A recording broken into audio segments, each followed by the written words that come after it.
So welcome everybody to the latest version of the Auckland Economic Outlook or Update. Some of you I did see about 6 months ago when we did the last session. The world has changed a bit. Auckland has changed quite a lot in terms of our outlook. So today I'm going to be walking us through sort of where we've been, where we're heading. Okay, so if I can make this work, there we go. So as usual, my disclaimer, remember that my job here is to offer an independent, objective view of what I think is happening in our economy and where I think we're headed. It is not to wave the pom-poms for council or take any particular perspective. What I say is what I really think is happening, but my views do not necessarily reflect those of the council. All right, so what I'm covering, as usual, anytime you come along to these, I pretty much cover those first three bits over there. What's happened most recently, what are our issues, where are we going, and then what I want to talk about as an add-on today is what's really happening to house prices. Okay, we've just had a revaluation process. You read countless articles every day about what's happening in housing. Now, I don't care about this so much for the same reason as many Aucklanders, which is to see how much richer they are than the week before. I care about this because, as I'll point out later, what happens to house prices makes a really big difference to things like retail spending and the economic activity we see generated across the whole economy. And then, as always, I'll finish with a shameless plug. Okay, so where we've come from, firstly, I always start with headline GDP. Now, for those of you who don't know what GDP is, that's okay. That's perfectly normal. Most people probably couldn't define it, but let's just say in kind of oversimplified terms, but the easiest way to describe it is take all the profits that all the businesses in your economy make, take all the salaries that people like you earn, add all that together, and roughly that is GDP. Okay?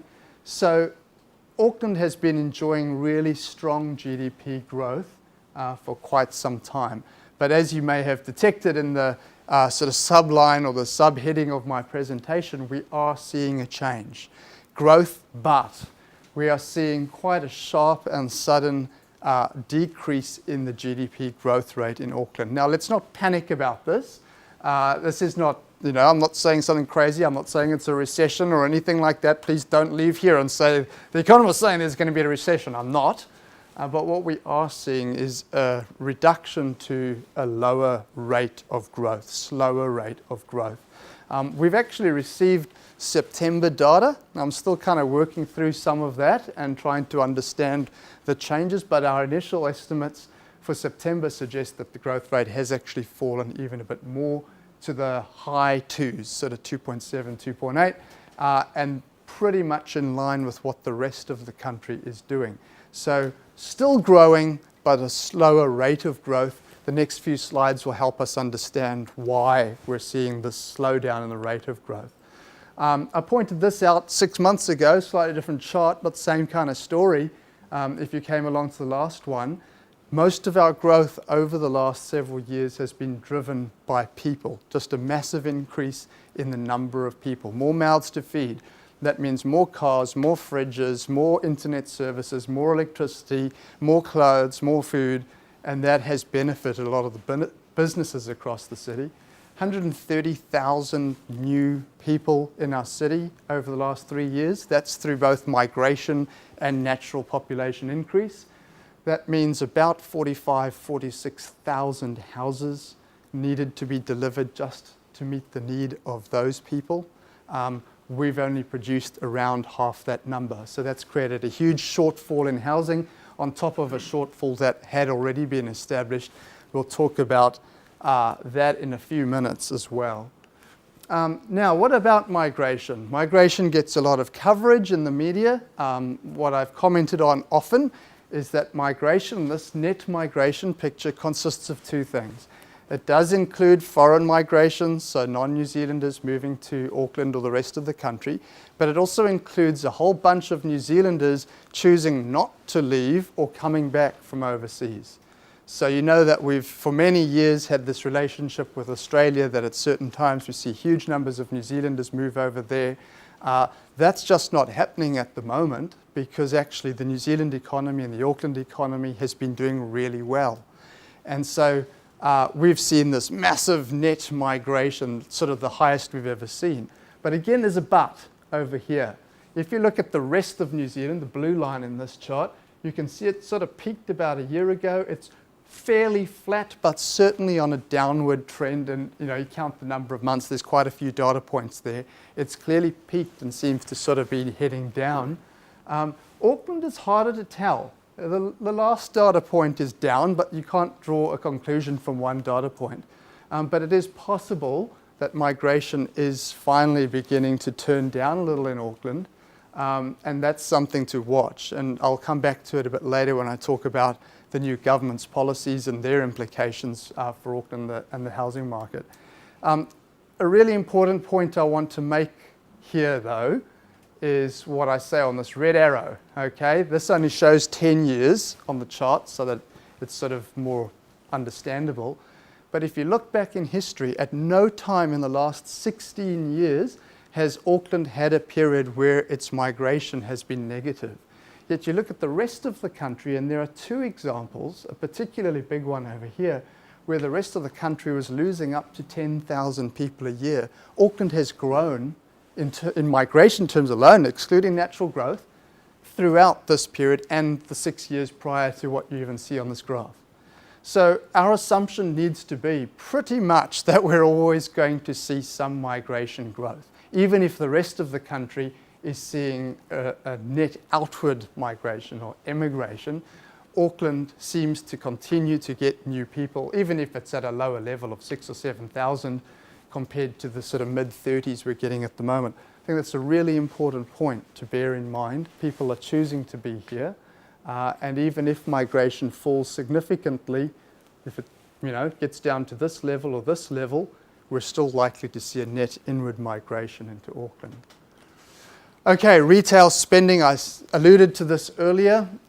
We have seen super strong retail growth in the last few years in Auckland. Why? Well, when you look at the number as high as 10%, this is nominal year-on-year growth, what you realize is, okay, if you strip out inflation and you strip out that super strong population growth we've been seeing, you still have a really high number of 4 or 5% in real terms. So that means the average individual is spending a lot more in real terms, inflation-adjusted terms, than they were before. Why is that? Well, if you look at when the growth started to happen, it started soon after house prices began rising strongly in Auckland. It didn't happen in the rest of the country, where there weren't house price rises for a much longer period of time. Tauranga and Hamilton sort of started somewhere in here, but places like Wellington only started kicking off at the beginning of 2016. So you see this lag. And this is driven in large part, certainly the real terms component of it, about half of that, by the fact that people are feeling wealthier. They have more equity in their homes, and so they're happy to go out and buy the new car, buy the new fridge, do whatever else. Then as the rest of the country started to see this growth in house prices, which only happened less than 2 years ago for them. For us, it started way back at the end of 2011. And it takes a few quarters for people to kind of figure out, oh, wow, really? Is that what my house is worth now? Or you got your 2014 revaluation and you said, well, really? Okay, well, let's go and buy a boat or something. Okay, so what we saw was this delayed response in the rest of the country. They've seen strong house price growth, but it's been far more short-lived. And so now, with house prices flattening to falling in Auckland and flattening in the rest of the country, we see a very sharp and sudden downturn in terms of how much people are spending. Again, it's a growth but story. It's still growth. This is still, you'd take 4 or 5% growth in nominal retail spending, because that's a pretty good number, but it's certainly a far cry from the heady days we saw a year or two ago when we were up at 10% nominal growth in Auckland. What about construction? Okay, we've got a similar growth but picture. The red line shows our growth in consented activity. This is residential, non-residential, so office blocks, industrial sites and so on, as well as any consented pipe works and so on that need to be done. What we see is that over the last several years, we've seen this massive increase in the amount of work consented, so the pipeline of work to be produced. We've seen building work put in place, the dotted black line, kind of fall behind for some time as we tried to actually now produce the stuff that we said we wanted to build. But we're kind of managing to catch up because the amount of work that we are consenting, the new activity we're saying we want to build, is flattening off quite remarkably. I mean, it went from that to pretty much flat in just a few quarters. Meanwhile, the number of workers in construction has increased by 60 to 70% over the last few years. I mean, that's incredible, right? But even that is not enough to keep up with the amount of work that we have been generating or that we want to do. That means two things. Number one, these workers are working a lot harder. Number two, you can't find a plumber or electrician to come to your house because they're all busy on much bigger projects than fixing your one toilet, okay? So that's what we're seeing reflected. But this, again, is this change where we see things flattening out quite a lot over the last few quarters. Again, one, move up. This is the one that worries me because we are so far behind and we have so much more work to do in this city. It worries me that we have seen this flattening off. We'll get back to it again later. Tourism, all right, so you've got kind of two things bringing people into the city. You've got our overall population growth that I described earlier, strong migration, massive increase in population, half of all the growth in New Zealand, and then you have this growth in tourism. And I touched on this the last time, and last time we were sort of over here and we're still seeing really strong growth. What we're seeing is, interestingly, again, a flattening. This is not a decline, but we're seeing a flattening in the number of guest nights in Auckland. So I think the cool way to describe this growth we've seen over the last 10 years is comparing today to 10 years ago. It's like filling up 30 more 120-room hotels in Auckland every night than we did 10 years ago. That's a pretty massive change, right? Auckland's gone from being a place where you had to spend a night before your flight out, or you arrived late and you spent the night here before heading somewhere else, to a place that people actually want to come and visit in its own right. Our rate of growth, as this slide shows, has been far stronger than the rest of the country, and in line with places like Queenstown Lakes and Fiordland, which are really sort of our two premier tourism areas. Rotorua, the other sort of tourism area, has been quite a laggard actually. Down here somewhere, but we've been growing really strongly. But just over the last few months, that's flattening out. What's interesting is where the demand is coming from, or the lower level of demand. China, of course, has been the big driver of tourism in New Zealand over the last several years, growth rates of 15 to 20%, even just going back a year or two in terms of arrivals. Just in the last 12 months, that's gone to zero arrivals into Auckland, okay, of short-term visitors. Instead, growth is coming from our sort of more traditional, old-school kind of markets. The UK, the US, we're seeing strong growth from those markets, 15 to 20%. But given that China is our second biggest market, and it's now seeing like no growth, this really is causing this line to flatten out.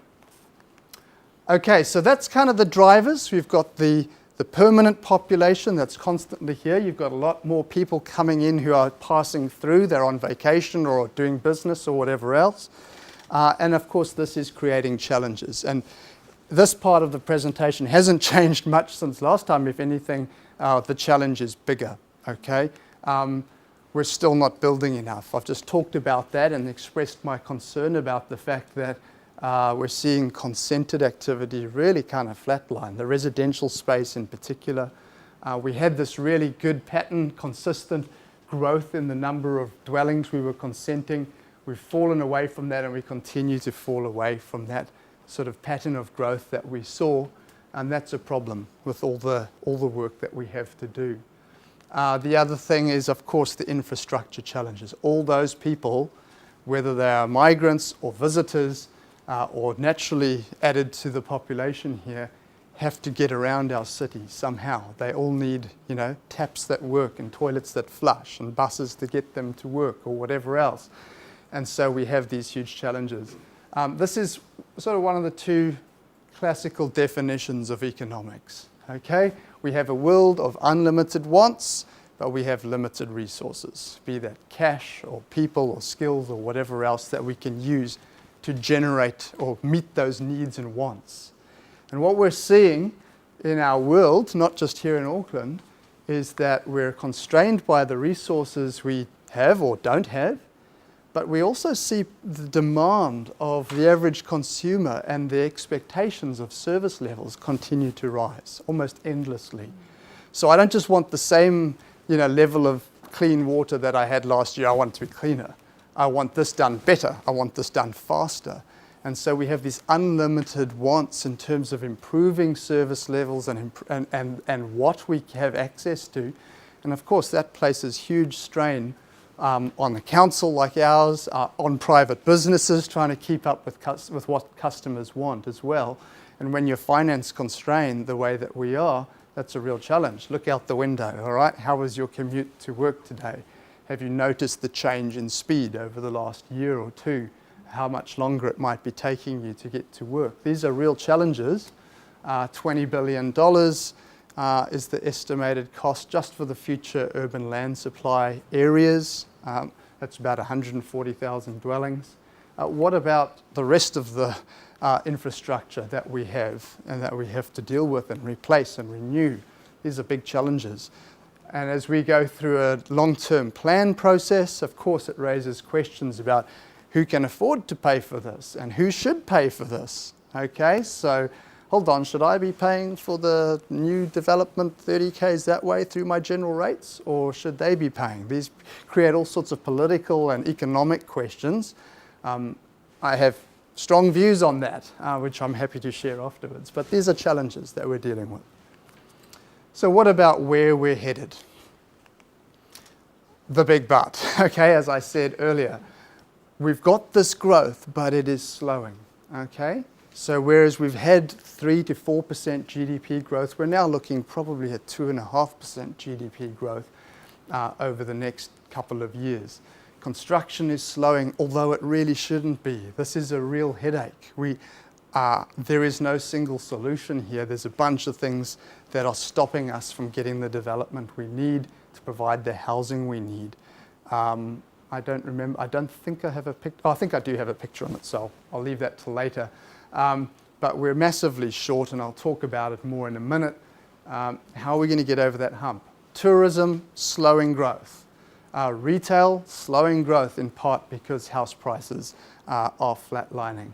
But at the same time, we have these challenges. We're miles behind in terms of infrastructure. We want to deliver that infrastructure, and we're having challenges finding the skilled people that we need because of housing costs predominantly. Council itself is experiencing some of these challenges, finding the right people with the right skills when it costs so much to even rent in Auckland. But industries like healthcare, your nurses, your teachers, your police officers, a lot of these salaries are centrally set, and you earn the same whether you live in Tauranga or Auckland or in Invercargill. And so people are saying, well, I just can't afford to live in Auckland. Tauranga, oh, well, the climate's probably just as good, my commute is shorter, and so we're struggling to attract them here. And that creates long-term challenges. Okay, so that's what we're dealing with. Now, the special topic that we dealt with in the latest AEQ that came out last week, the Auckland Economic Quarterly, was this one about what's happening to house prices. And hopefully I've shown you why I care about this. Okay, it's not about, each of us on homes.co to see how much our property is being valued at or whatever. But it matters because so much of how people feel and confidence is driven by this. And we're seeing so many social and equity kinds of questions and issues arise from the fact that we've seen people, some of you in this room, who by sitting in your house for the last 5 years have earned $500,000 drinking tea in your living room. And then there are others, often new arrivals or young people, who don't have that option, and we have this massively widening wealth gap. Even though your income might be good, even if LVRs get relaxed a little, as I see has just been announced, I don't think it's going to make a big difference to those first home buyers, for example, who have a stated preference of wanting to be in their own home. So these things do matter, and that's why I discuss them, because I think it's bigger than just how much more equity do I have in my house. So house prices are high still. and stable, okay? So they've fallen only 3.2% in the last year, October to October. They fell around 9% during the GFC, or in the aftermath of the GFC. They fell about 7% in the aftermath of the Asian financial crisis. Where is our crisis? We're not experiencing an event like anything like those two that is suddenly going to trigger a calamitous change or negative direction in house prices. So there's that report about 6 months ago, because I'm pretty sure I mentioned it at the last Outlook update that I gave about 6 months ago, that Goldman Sachs had put out saying, oh, we're expecting there's going to be a house price crash. And then you look in the report and see, oh, what do they mean by house price crash? They said, oh, they might fall up to 5%. Well, that ain't a crash. Okay, that's market stabilization. Here we are, several months later, and prices are only down 3.2%. Now, I've been saying for 6 or 8 months myself that I anticipated, because markets never find the right price and then sort of like flatline. They bounce around a little, they overshoot. And so I thought, well, we might see prices fall by even 5, 7% at worst, although that was hard to justify given what happened there. But I've been surprised at how little prices have fallen. What we're seeing is houses staying on the market for longer. Those who don't have to sell are now choosing not to sell. And so houses are taking longer to sell. That's always an indicator, or usually an indicator, that prices will probably fall further in future. So far, that has failed to materialize. So that raises the question of why. And before I answer why, let's just look at this little chart here. That's our serviceability affordability model that we developed here at Council. In my view, the best measure that we have in New Zealand for measuring affordability. And the reason I think it's the best is because it looks at 3 things: interest rates, income, and your ability to be able to afford a deposit. Where pretty much none of the other indicators look at all three. Well, none of the other indicators look at those 3 factors combined. They pick 1 or 2. No one really looks at deposit requirements. But what's interesting is we saw the biggest change in house prices in the early part of the 2000s, during the last house price boom. Right? Downward is bad. That means affordability deteriorates. Huge reduction in affordability. Then the GFC hit. Interest rates plummeted. Most people on the median wage kept their jobs, and house prices fell 9%. So suddenly affordability actually increased dramatically for people on the median household looking to buy the median house. And then from late 2011, as house prices started to pick up in Auckland on the red line, but interest rates remained low and incomes continued to increase slowly, we've seen this deterioration in affordability. This is the pain that people have been feeling coming in here. But if you look at where we are now, yes, houses are less affordable. They certainly are. And yes, I think house prices are too high.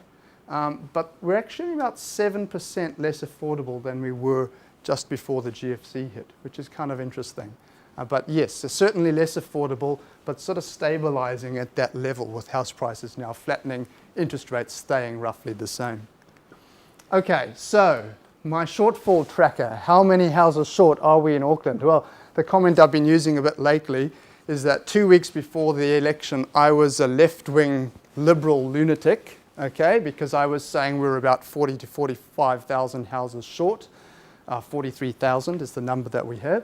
2 weeks after the election, I'm a right-wing conservative, because now everyone, MB, the Reserve Bank, are saying we're 45 to 55,000 short. So I've been shifted to the other side now, but we are at least 40 to 45,000 dwellings short.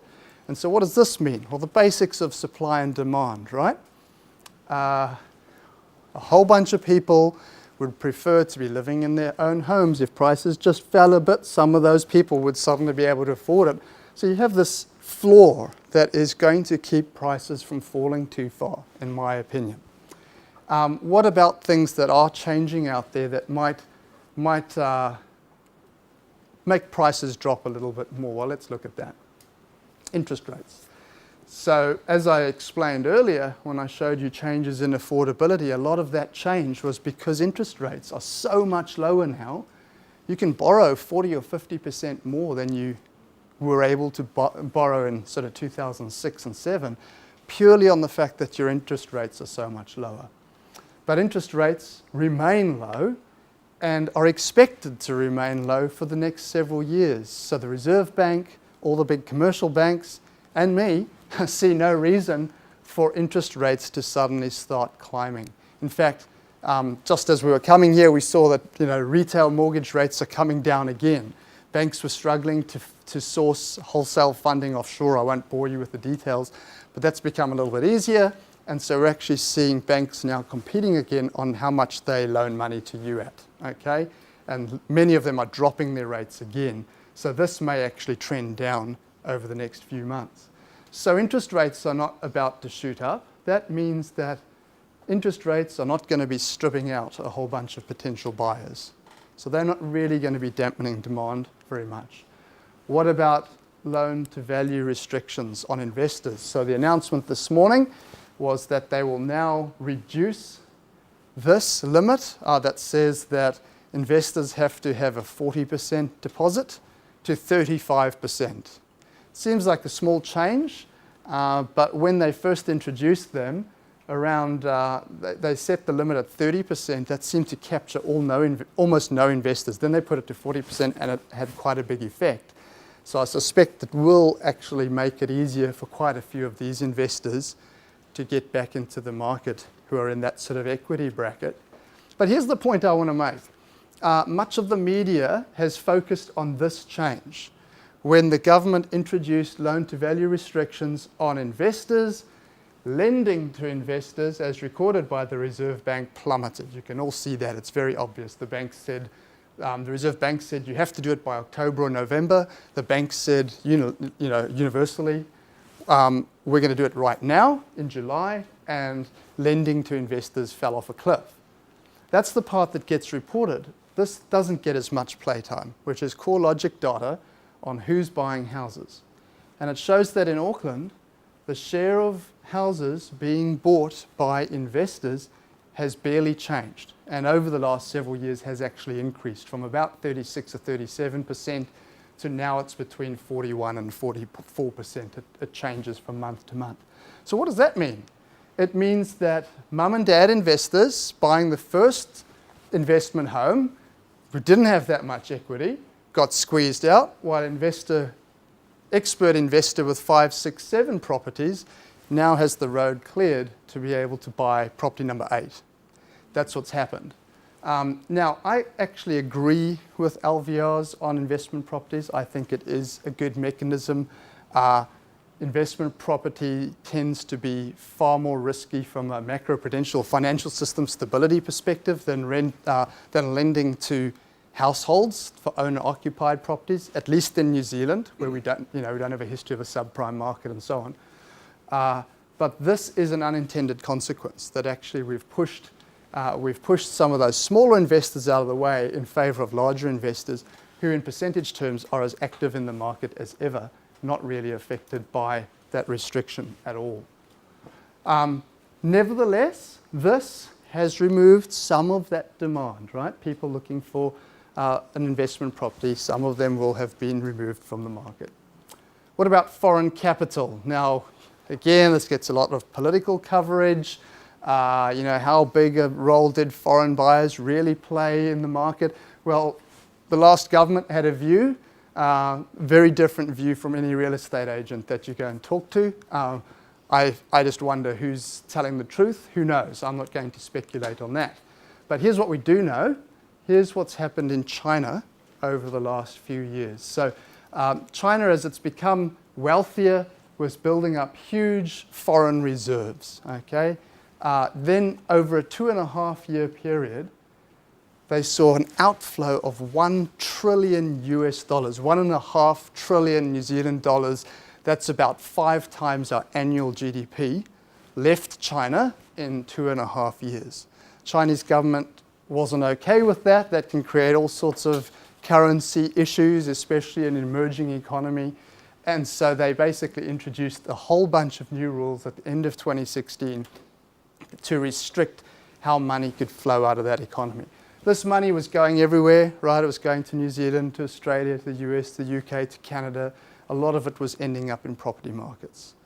That has now been utterly reversed. And over the last year, we've seen an increase in foreign reserves in China again.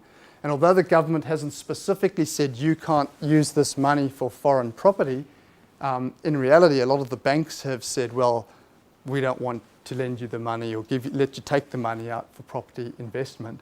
And so what you're seeing is this reversal in direction. So there's another aspect. If you think of the talk, and we'll get onto this in a minute, about the new government's policies on limiting sales of property to foreign purchasers. Again, I'm not actually opposed to that. I think it has worked overseas, despite the comments to the contrary.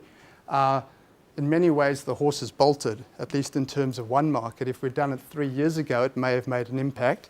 I still think it's a worthwhile policy. I just think at the moment, you're not going to suddenly see a big change in what happens in the real estate market as a result of that policy.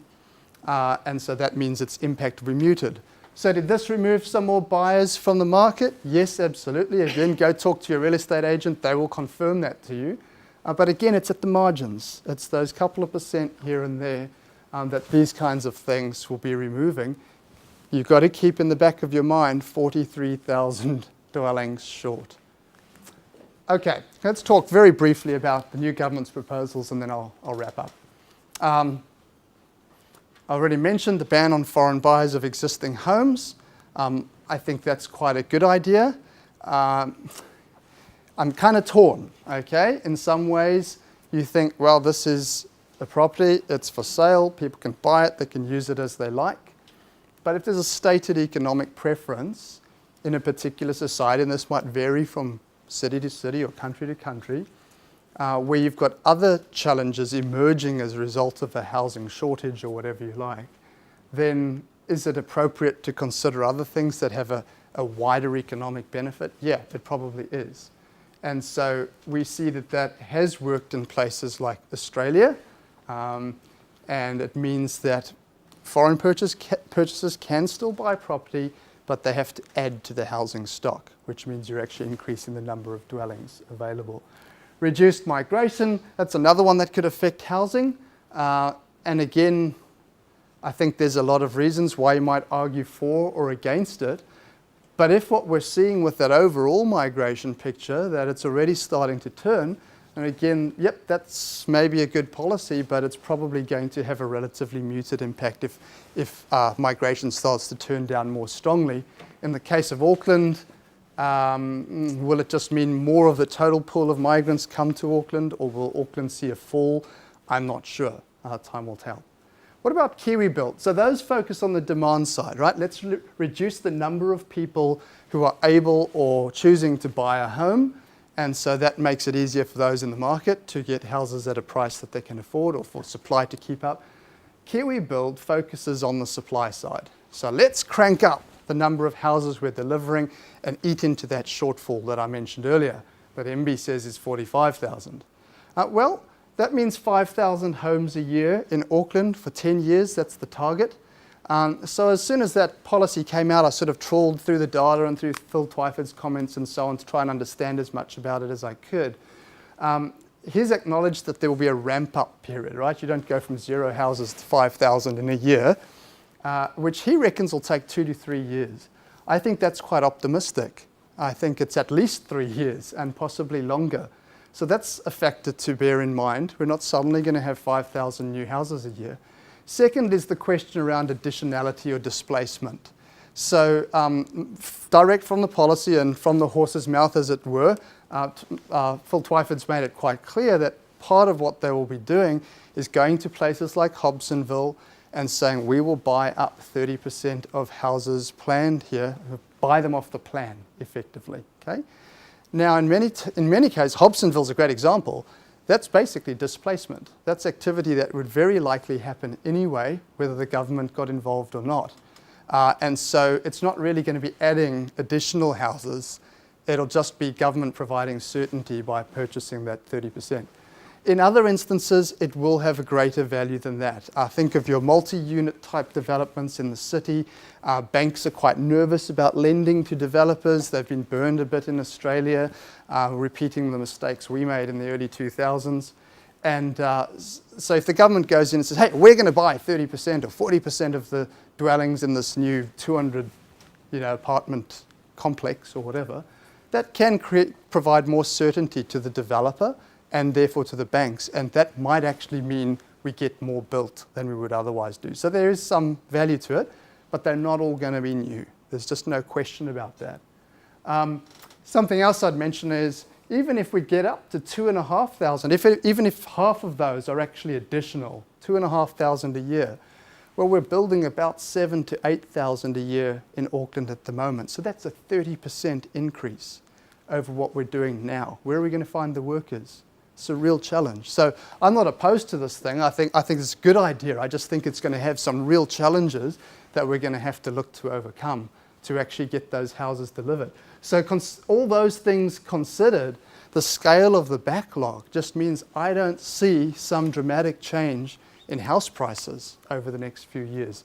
I think we're going to see a lot of people sort of watching things to see how it goes. I don't expect a return to strong growth by any manner of means. I expect we'll have a few years of really flat prices. They might fall a bit further than they have. Maybe we will get to my 5-6%. But I just don't see us, seeing a 10 or 20% drop in prices as some are talking about, which is bad news for some. Okay, if you are a renter or a potential first home buyer, that's bad news. For the homeowner, that's potentially good news. For someone who's recently bought and worried about if they're going to lose all that value and suddenly be in negative equity, that's good news. But of course, it creates other challenges along with it as well. So that's really, I've kind of summarized that already. You do have reduced demand through a number of things. You also have some increased supply, but you've got this massive overall backlog that you're still trying to deal with. So that's pretty much all I have to say. I'll end with my shameless plug. Sign up for our quarterly reports that obviously come out every quarter. The last one was out last week. We also do insights papers, between 6 and 10 of those a year. So you're basically getting about one email a month from us. They're usually only a couple of pages. We try to keep them non-economicsy so that normal people who have real lives can understand these things too. If you do sign up, don't forget the dot in Chief Economist at Auckland Council. That's probably the biggest word in my whole presentation because I get all these phone calls from people saying, hey, I've tried sending you an email 3 times and it just keeps bouncing. It's because you forgot the dot in Chief Economist. That's all I'll say. So thank you very much.